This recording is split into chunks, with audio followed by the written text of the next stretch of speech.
I'll tell you a little bit about Warwick's. So those of you that are joining us, I guess I have to say this. We can ship the book, but to the continuous 48 states only. So Julia's actually joining us from London today. So it is what, midnight there right now? Yeah, so that's right. I'm in the future. I'll be putting in both the chat section of the Zoom and also the comment section of Facebook the link to order Julia's beautiful book. The cover is fantastic. I know you guys will be talking about the cover later, but I'll be putting that there. So Warwick's is open for business. We were at 25% capacity. I don't know what the new rules are since the governor changed things yesterday. So either way, we're doing things. If you're in the San Diego area, we're located in La Jolla. We're doing things safe, mask, social distancing, but you can get both Liz and Lisa's book and our book. It's been a long January. Julia's book, and I'll put those in the comment section. So we can ship books, like I like to say, anywhere there is to get a book. You can get it from Warwick's. So anyways, Liz and Lisa, always love having you guys host. And Julia, you guys have a great conversation. And we'll be popping in with the comments. The comments that come in through the webinar, we may answer in real time. The comments that come in from Facebook will bring in towards the end of the conversation. Okay. Bye, everybody. Good. Thanks, Julie. And hey, we're so excited to be here. And I know Lisa and I both recently ordered books online through Warwick's, and we got them quickly through Media Mail. We didn't have to pay a lot to have them ship, and we got them very quickly. So please consider using Warwick's rather than other sources for your books.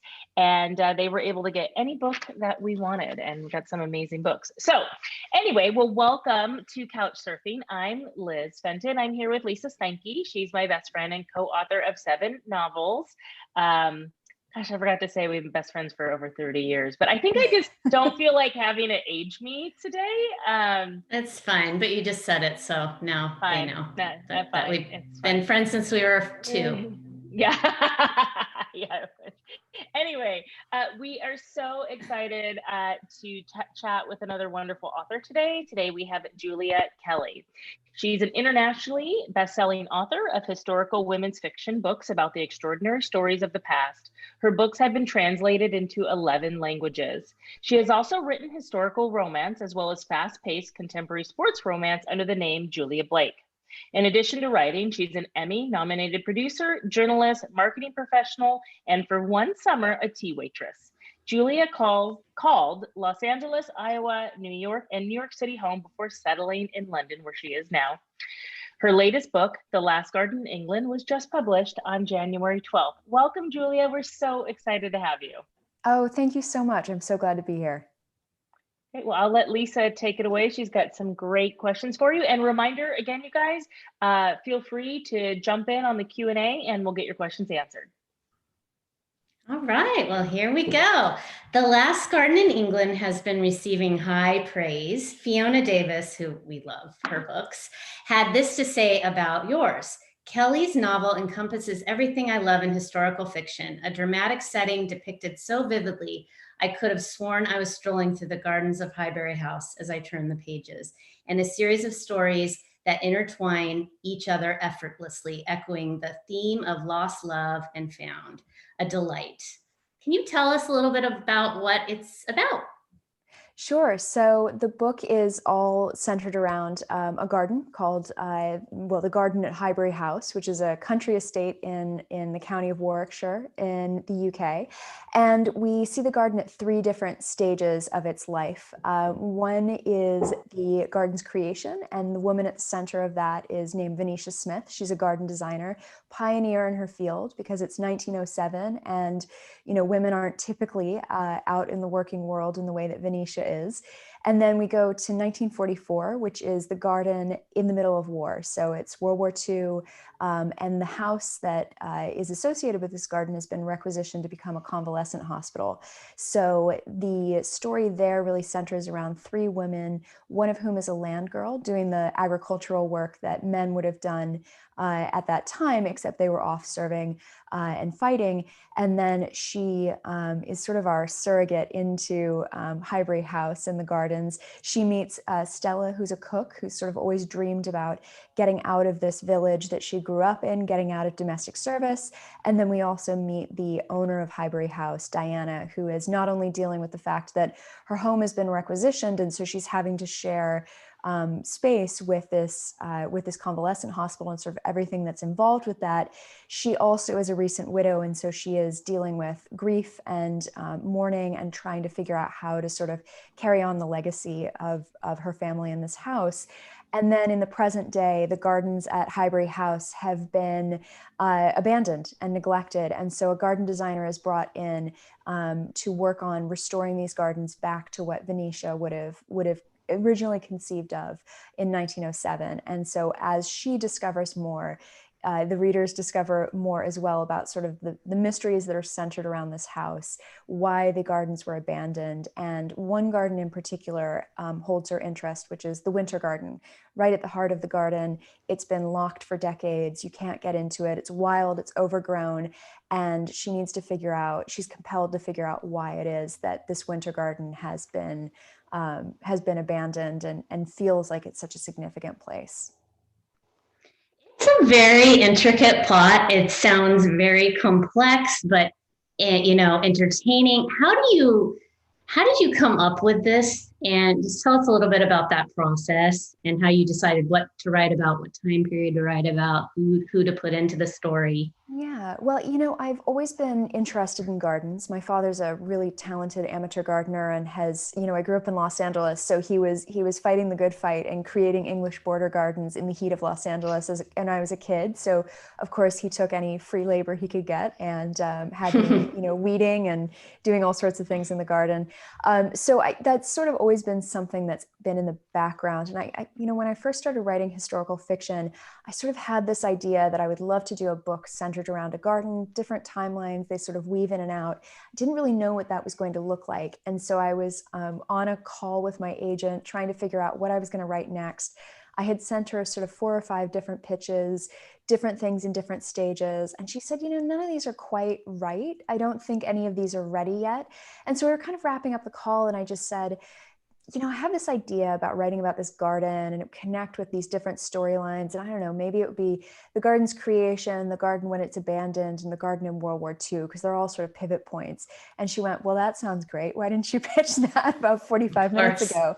So of course, I ended up, taking a couple days to develop that. And the pitch is essentially what you see on the page now, which was nice. Sometimes things change quite dramatically when you're in the process of writing them, but this book behaved itself for the most part through the writing process. So that's always nice when that happens. One of the things I love the most about historical fiction is learning about the time period that's being written about and the research that must go into it. And I'm just curious about your research for this book. And then if you can also talk a little bit about your family's garden and your dad's involvement in your Instagram stories about it.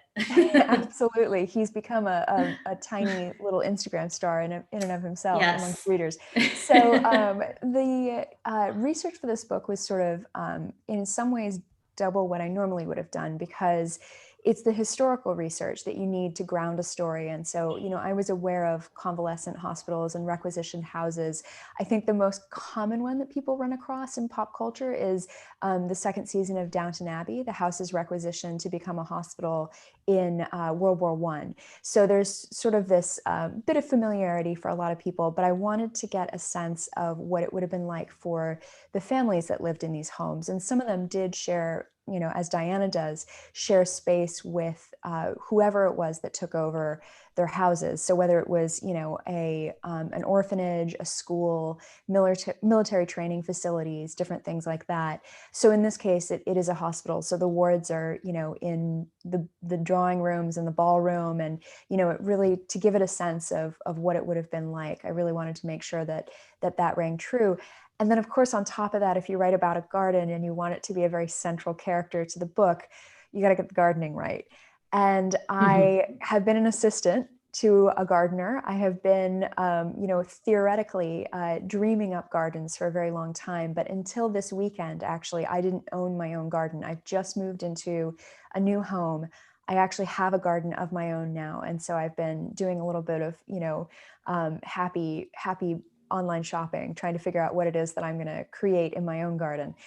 So it was a really fun research process. And now I feel like I have all this knowledge that I can take and use in my real life as well. But it was definitely an unusual book. This book in particular was quite research heavy and fun because it was sort of discovering different aspects of different threads throughout the story. I'm going to interject here, if you don't mind, because there's a question here that actually talks about it pertains to this, and it's from Mary Beth.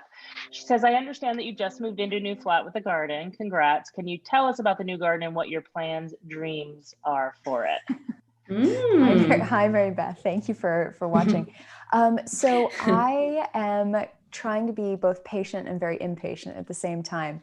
I don't know what's in this garden, and it's January in the UK, which means almost everything has died back. So there could be wonderful flowers, and I just don't know about them. So a lot of what I'm doing right now is planning a container garden that's cutting flowers and vegetables and fruits. So getting a lot of seed packets and seeing what I can grow. It's a big experiment because I don't know what the sun's going to be like. I don't know, what plant's going to like what environment. But I think it will be a lot of fun. So, and following with your earlier question, one of the things that I did while researching this book was visit historic gardens. But I also just spent a lot of time with my dad in my parents' garden. So they actually have a home in Warwickshire. And so it was kind of the perfect place to focus some research. And one of the things that I've been doing with him as we prepared for the book to come out was doing sort of garden tours throughout the season. So we did one in November, we did one in December. We've got to figure out how to do January now that I'm no longer up there and I'm back in London for this lockdown. But we'll figure something out because I know some people have been saying that they've been enjoying seeing things pop up in the garden and all of that. So I may have to do a companion piece with my own much, much smaller garden. Those tours with your dad are great. And you should tell everybody what your Instagram handle is, just in case they want to see those and follow along. Yeah, so it's Julia Kelly Writes. Very simple. He's very cute. His hat, it's just, you guys have to check it out. It's awesome. He has completely embraced the American expat life in the countryside. Yeah. So, yeah. Yeah. So what is your writing process? And so you said you had a lot of research for this book. Can you tell us what your process, I guess, was for this book? Did you research first? Did you decide on the story first and then go back and fit the research in? How did you do it? I've really found that if I don't have a good solid basis in research to at least start the book from, I tend to get lost somewhere in the middle. And that's happened on a book before, and clawing it back was so much more painful than doing the upfront reading and research. So, it's hard to predict every single thing that's going to be needed for a book. But for this one, I knew I was going to be reading about requisitioned homes. I was going to be reading about the British Red Cross and the voluntary aid networks that were part of World War II. I was going to be reading about the Edwardian era and sort of women's roles and how that was starting to unfold. And I read a lot of Gertrude Jekyll, who's a famous garden writer, who is one of the models for the Venetia Smith character in 1907. I read a lot of her writing as well, because she's left behind this incredible legacy of work that people still read today and still draw inspiration from. So I think for me, I knew I had to do that work. And then it was really trying to get in and do the drafts. So because the timeline is intricate and weaves in and out, I did write the book in 3 parts. So I wrote the 1907 part first, then 1944, of course, builds on that. And then I wrote the present day part. And then fortunately, I could do this digitally rather than having to do it on my living room floor with printed out pages. I went ahead and started to put the pieces together and weave the story. And to do that, I had, it looked a little insane, but I had sticky notes in different colors on a blank wall in my kitchen. And so everything was kind of placed out so I could make sure that if something happened in this section, this character in the other section would know about it and things like that. So it was complicated, but in some ways it was very straightforward, because once I had that mapping done, I could just put the chapters in order and make sure that the continuity made sense. So it was strangely not the hardest book to write that I've written, despite the fact that it was complex. It sounds complex. Yeah, that sounds yeah. So I'm going to trust you on that one. Yeah, Sounds yeah, that's pretty probably complex. wise. I'm not sure I could ever recreate it. So Right. I've got another question from Mary Beth that I think is about process, in my opinion. She says that she's about halfway through the book and she's loving it. She says, I'm finding that it's easy to visualize the layout of the house and the garden in my mind. Did you envision a real house as your inspiration for Highbury House? Did you create your own plan of the house and gardens to assist you? So I wish I had access to this, but unfortunately it's in a stack of boxes that I'm staring at right behind this laptop in my very messy living room that hasn't been unpacked. I have a series of drawings. So the big drawing that I used the most was just the outline of the house and then what the gardens would be like, because the gardens at Highbury House are set up in different rooms. So it sort of has a theme that moves throughout it. So there's a tea garden and a lover's garden, and sort of you move throughout this garden, and it's based on some famous gardens here in the UK that have this sort of sense of different themes in different places. So in order to get that all straight in my head, I needed to be able to see it, and then I needed to be able to photograph that and send it to the poor copy editor who had to copy edit this book and make sure everybody was turning in correct directions and things were in the right place. And same thing with the house. It's a big house. It's the first time I've really tackled a historic home. And I just needed to know, the family essentially during World War II lives in a wing of the house, and the rest of it's given over to the hospital. So what would that look like? What rooms would be there? The hope is that you don't read it and think this house is ever expanding and just has rooms upon rooms that don't make sense. So having that grounding in sort of a rough blueprint was really helpful. How long did it take you to write this book? It took about 5 months. It was not a quick one. I've written some very quickly. I tend to write a first quick draft. for one person. Well, okay. Sorry. Come on, girl. 5 months is I used to write romance novels, so the speed at which I would write those just feels very different to the speed at which I'm writing this. But this book was a nice steady pace. It didn't want to get rushed, but it also kind of was just work at it a little bit every day.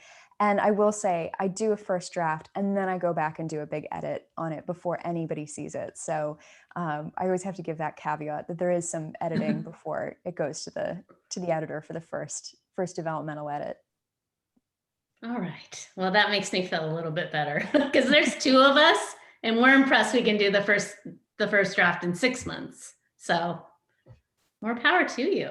Thank you. And Julie mentioned this before we started, but your cover is beautiful. And we always like to ask about the cover and if the author had a lot of input into it. So you can tell us if you did or how the cover came to be. Yeah, so let's see if I can grab this without knocking the flowers over. So this is the cover, and I love it. It's really gorgeous, and I think it fits the book, very evocative of sort of what's going on in the book. I really can't claim any credit for this. I have a wonderful art department at Gallery, and they are just fantastic about, so they do ask if there's anything that I have in terms of a vision. And I'm not a graphic person. I'm not a visual arts person. And so I can usually say something along the lines of, it'd be really great if we could have sort of an abandoned garden feel to it. And I had asked for, maybe there's a locked gate and all these, vines tied into it. And that would have been really nice. But I think that what they gave me is just so much more evocative. And I just absolutely love it. So I'm happy to not be able to take credit for it because I think they do such a fantastic job. Yeah, they really did. That's a good cover. And title. Was this always the title, or did it change along the way? No, it was called The Untitled Garden Book for quite a long time. I find titles to be tricky. It's either sort of, I know exactly what the title is straight off, or it takes some time to settle in and figure out what it's going to be. And this was one of those ones where we went back and forth a lot. My editor at the time really, she did a great job of trying to draw out every last suggestion. And finally, we settled on The Last Garden in England. And as soon as that was set, it just sort of took on a life of its own. It really felt like it was the right title. But no, I really struggle with titles if they're not an immediate thought. I think that's common. We do too. Yeah. We very rarely have. I think How to Save a Life is the only title that I think that we had from beginning to end, right, Liz? Girls' Night Out. Oh, Yeah, Girls' Night true. Out too. Yeah, Girls' Night Out yeah. too. Well, you mentioned that you also have written romance and under Julia Blake, and that and historical fiction are just two very different genres in my opinion. So I'm just curious how you went from one to the other, what that transition's been like, and if you're still gonna write the romance books. Well, I would never close the door on any genre because I had an absolute blast writing romance. I loved it. And I also think it taught me a huge amount about characterization and pacing and, all those different things. There just were stories that I wasn't going to be able to tell in romance because they didn't fit the genre conventions. They weren't about a central love story. They didn't end with a happily ever after necessarily, although there's always a hopeful ending with my books. There's, often things that go along on the way that don't necessarily gel quite so neatly with romance. So I think, it was a natural progression for me to move to. But I always tell this story with a bunch of caveats, which is I don't know if it's replicatable, but I was writing historical romance under Julia Kelly, contemporary romance under Julia Blake, and I was writing for my current publisher, but on a different imprint. And they were looking for authors who might be able to step into historical fiction, specifically in World War II. And they were looking for an author around Britain. And so I was sort of nominated by my editor and told, we'd like you to go in this direction. And I my jaw hit the floor. And then I, said, oh, yes, I think that would be okay. And my agent's looking at me like, what is going on right now? So it was just sort of one of those things that was a happy combination of events. And I think because we had this previous relationship and I had done 7 books with them before moving over to historical fiction, it really was kind of a happy serendipitous thing. Was it that's a fascinating story. Was it an immediate yes for you, or did you have to go think about it because of all the research? It's just a whole different ball game. Is, but I was already starting to develop, and I had a pitch actually in hand for a historical novel that I haven't written yet. I'm sort of holding, because I would love to do historical saga at some point. So I'm going to put that out into the world and hope that comes back to me. There you go. Yes. But, I had this pitch put together and I had sent it to my agent and we were workshopping it back and forth.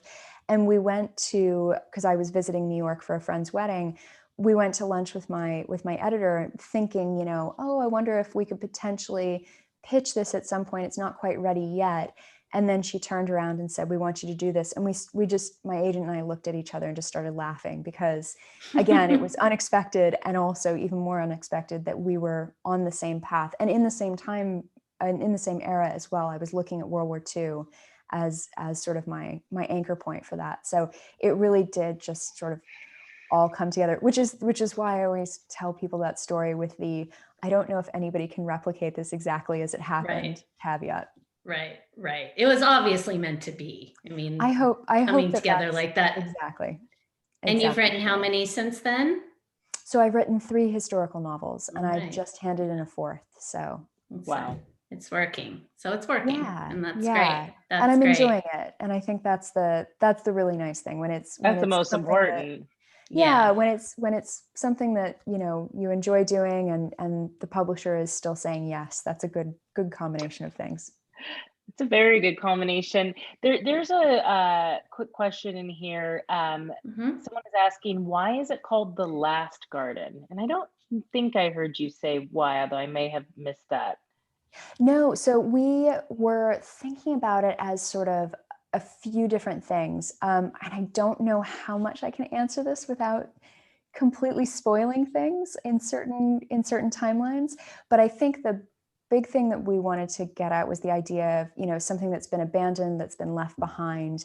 And so again, this is tricky without spoiling things completely, but we were trying to sort of get at that with the title. And I think that's about as much as I can say without completely ruining it. I'm sorry. No, You guys just need to read the book and then you'll find out. Exactly. You have a podcast with your sister. I found this very fun, yes. and I wanted to ask you about. It's called "You're Never Gonna Read This," and she's also a book blogger. So I was just curious how that all came together, and if you can tell everybody a little bit about how to find it and listen to it. So we're no longer producing episodes, but everything is available to listen to. We did, gosh, I can't even think, 40 or 50 episodes, I think.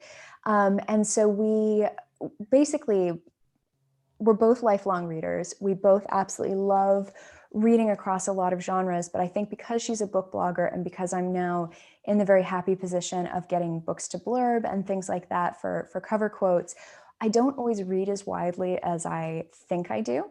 And she's in the same situation. She really specializes in sci-fi, fantasy, and then YA as well. So while she has been a romance reader, while she has been a historical fiction reader and mystery in the past, she wasn't reading as much of that. So we came together and did this podcast where each of us recommend a book to each other that we think the other would love, but it's either been something that, one of us has said, oh, I'd love to read that. And then we take it into our home. And then 3 years later, it's still languishing on a shelf. Or we think, this is something that I need to really bump up her list because she's going to love it, but she thinks that she has other priorities, but she doesn't know that she has other priorities. This is really the one that she needs. So it was a lot of fun producing that podcast, a lot of work as well. I have a bit of background in audio. I was part of my training when I was a journalist, and it's a lot of fun, but it's also a lot of hours. So we ended up, kind of putting that to the side, unfortunately, but it was a lot of fun while we were doing it. And there's 40 to 50 episodes people can still check out. So exactly. Lots of book recommendations. Yeah, that's a lot. Exactly. You have another question? Yep, I got a question. Okay. Yes. Two different people, Jamie and Grace, are both wanting to know, what is this new book you just turned in? I need to know. Oh, so what is it about? So it's, I think I might be able to say that, I'm not going to say the title yet until it goes on pre-order, but it will be on my website and in my newsletter very soon, because I think we should be feeding out to all of the information out to retailers here in a moment. But it's about the last group of debutantes to be presented to the Queen in 1958. It was the last time she did court presentations, and it's about a young woman who's sort of at a bit of a crossroads in her life. 1958 sort of being the end of an era in Britain and the start, just on the edge of when we're about to get into swinging 60s. She's sort of this girl who's a bit torn between the tradition that her family and all the women in her family have done of the season and getting married and having kids and all the things that would have been expected of her as a sort of respectable young woman of a certain class, and then her desire to go to university. And so she does the season to make her mother happy, and she's presented to the Queen, and she sort of gets swept up into everything. And then she, because it's one of my books, of course, has this mystery at the center of it, trying to figure out this aspect of her family's past that's been sort of not talked about, very hidden for a long time. And that really sets off a series of events that completely changes her life and forces her to make some really big decisions. In some ways, it's a bit of a coming of age book. And kind of a woman at a time in her life that's a bit of a crossroads. It's a little bit more glamorous than my World War II books. There's a bit more to be glamorous with, taffeta and tiaras and all of those things. But it's been an absolute blast to write it. It's been so much fun. When-ish can people look for that one? So I'm hoping the end of this month. We're really at the end of this month, so probably mid-February. The best thing to do is my website is juliakellywrites.com. I have a link to sign up to a newsletter there, and as soon as I can talk about it, and as soon as I can release the cover, which is gorgeous, it's absolutely beautiful, and I love it. As soon as that's out, I'm going to be sending that to readers, because I've been sitting on this cover for a couple months now, and I cannot wait. Awesome. Sounds really, really good. So congratulations. Thank you. Julie, do you have any questions coming in on Facebook that we want to ask? No, we've got lots of watchers on Facebook, so maybe they didn't see my note, but seems like everybody's asking the questions through the webinar. Yeah. So that's really good. Yeah. So, but if you're out on Facebook and you have a question, go ahead and pop it in the comment section and I can bring it in here real quick. I think we need to let Julia get to bed. It's it's getting pretty late over there. We really appreciate you joining us at midnight your time. So to talk about your book. Absolutely. I do have one thing though. Okay, how many lives you are like so young, and you were ticking off like all of these things that you've done, and I'm sitting back here going, okay, I haven't done anything in my Oh, stop, Jill. You've done a lot. I know, it's like amazing all of the things that you have done. I mean, Liz and Lisa, you guys write a lot too. I mean, you guys do a lot of stuff too, because you guys do a podcast. It's okay. You don't listen. Julia's done a lot. It's okay. No, she's done a lot. She's so nice. We can't hate her for it because she's so. I know. I'm just like, she's young, she's talented, she's done all this stuff. It's like, oh man. Julia, I know you mentioned your Instagram. What is your website where people can find you? So the website is juliakellywrites.com. So same handle as the Instagram, or the same address as the Instagram. And that's where they can sign up for your newsletter, right? Exactly. Yeah. And I think, Lisa, you asked about the book. When is the book going to be? When is the new one going to come out? Is that next year? So it's scheduled for this winter. So we're in winter, but it will be, I believe, a December release. December 1st. Okay. Is the date they're looking at. Okay. So yeah, a little earlier in the year for me than usual. Normally I'm January, but they've moved me up. So. Oh, nice. Yeah. And if you guys want to find us on social media, you can find us on Instagram at Lisa and Liz, at Facebook at Liz Fenton and Lisa Steinke, or our website, lizandlisa.com, where we also have a podcast. What's the name of your podcast again? We Fight So You Don't Have to. I love that name. Lessons from a lifelong friendship. So we talk about everything. We do talk about books, but we talk about a lot more than books. Julie, you want to close us out with some Warwick's love? Sure. Warwick's love. And I just want to also thank Julia. Thank you for being here. And Liz and Lisa, always couch surfing is one of the highlights. We've been doing this since pretty much the shutdown since April of last year. So you guys have been rock stars in getting us through the pandemic and bringing us wonderful authors. And thank you to Gallery for allowing us to host you, Julia. It's wonderful that publishers are supporting our virtual event. So. Oh, this is so much fun. So thank you for having me on. I really appreciate it. Yeah. So again, the books, if you didn't get the click on the thing, just go to warwicks.com and you can not only see other great events that we have coming up, both for Facebook Live and for webinars, but also you can order any book you can order it from Warwick's. So with that, I'm going to take us off of the webinar and Facebook Live. So good night, everyone. And we kind of go away, Julia. So when I close the webinar, it's like, we're done. So we're done. Okay. That's my signal to go to bed. Okay. Yeah. Okay. Thanks, everybody. Thank you. Bye. Bye.